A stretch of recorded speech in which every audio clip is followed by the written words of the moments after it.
Helen Yee here in Las Vegas, outside of UNLV, where the ADCC is currently taking place, being joined by the combat sports GOAT himself, Triple C, Mr. Henry Cejudo. Always great to see you, especially in a parking lot. Can I make out with my bicep right now? Please do. Only 90 seconds this time, though. No, absolutely, man. It's so cool being able to attend the ADCC.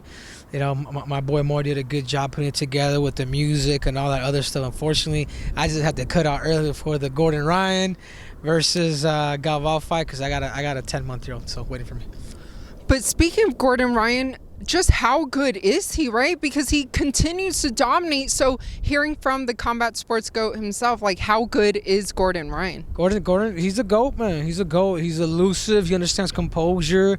He inches his way in, and it's super cool.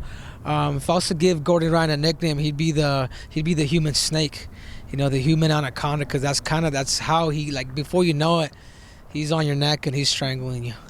Well, speaking of great fighters and legends, someone that you were supposed to fight at UFC 250, Jose Aldo, he announced his retirement today, and I believe his wife just gave birth to a baby boy as well. So what did you make of his retirement? No, I thought it was cool, and I made a post too today because I was supposed to fight him right before the pandemic happened, and that event ended up being canceled. Brazilians couldn't come over to the U.S., so I was going to fight him in Sao Paulo. So I wanted to give Jose Aldo the introduction, especially in his hometown. He's a legend. He's the greatest featherweight of all time, and he's a real Hall of Famer. You know, sometimes you can be given Hall of Fames in the UFC, but this one is truly earned, and he's one of the greatest of all time. Would you have liked to see him compete more, or do you think this is a good time for him? No, I think this is the time for him to make money. I think this is the time for him to do whether exhibitions. We just saw Nate Diaz too over at the WWE. I saw him in the restroom. I didn't get it. You saw him in the restroom? Yeah, he was high as a kite, dude. So was I. Whoa! We looked at each other. He's hilarious, dude. Anyways, he's looking to dabble into the WWE, so make money. You know, we gotta use a brand that the UFC has given you, or all these other platforms, and continue to keep making money and be an entrepreneur. So I'm happy for him. So are you saying Nate is trying to dabble in the WWE? I think so. I mean, I think he's an easy sell too. Let him be him. You know, just know that it's not real.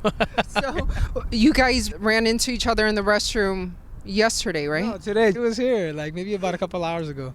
So it was funny. So no words, just like... He was trying to talk to both of them. We're freaking pissing, dude. They had to go to the stall. He's like, these dudes are trying to look at my dick, dude. No judgment. But anyway, yeah, speaking of Nate Diaz last weekend, right, that was a lot going on at UFC 279. Nate Diaz gets that win over Tony Ferguson. What do you make of him being a free agent now? Like you said, want to see him in the WWE?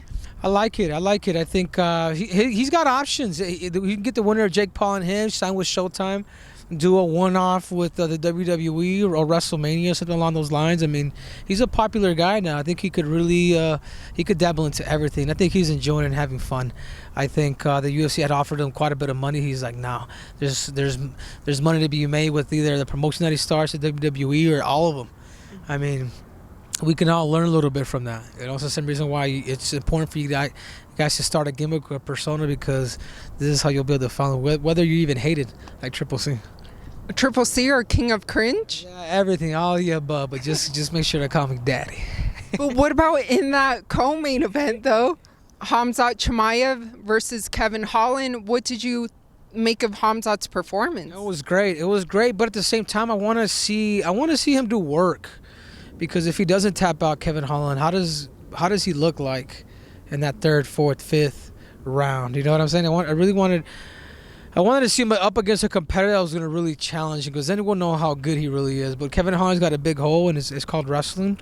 And it was easy work for him that night. But I also saw his breathing was getting pretty heavy, which I felt could be a little suspect too for Chimaev.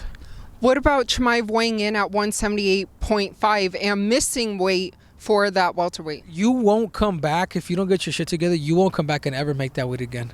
Trust me that even if you have big balls, you won't make it, because when you're off that much, just imagine him at 170. He's struggling to probably make 178. Like, he gave everything he had. His coach said his tongue was wide, vomiting, all that other stuff, throwing up fluid. I've been there before. Like, he's going to have to really tweak his training. He's probably training too much, and that's probably allowing more of his metabolism to eat more. And there's a way of doing it where you can still make weight, still feel good, while you're not overworking your body. Because even overworking your body, you can also, miss weight. Because I used to do that. That's the only reason why I say that. Well, so with that being said, do you see him fighting at welterweight in the near future?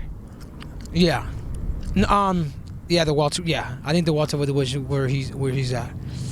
And 170. I think if he really wants a title shot with Israel, he needs to fight Robert Whittaker. If you watch Robert Whittaker, that's the best way of getting to the 185-pound title. Even though I believe he said that he wouldn't fight Robert Whittaker because he likes him. Yeah, but he doesn't like him. It's just that he respects him. Yeah. When somebody doesn't want to fight, they don't want to fight. He respects you that much. Well, what about his... I didn't like that about Chimaev, that he said that about Robert, because, like, you're going to have to fight him eventually. Like, you probably don't even know the dude. You know what I mean? Like, so you have to put everybody on your damn hit list. All of them. Well, what about him and Paulo Costa? They've been kind of going back and forth. I like that fight. That's not that I would really like to see, but I know Paulo would fight him, but I don't know if Khamzat will. Why? I don't know, because he didn't seem too interested after the fight.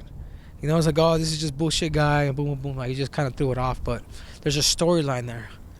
Well, speaking of storylines, and lastly, I know next month, right, USADA, you're allowed to officially compete again. So what about what fans can see from you? Well, they're gonna see performance too. They can love, they can hate me, they can be annoyed by me, but they're gonna see a winner come out and just snatch all the goals and snatch all their dreams, because my name is Triple C, soon to be C4.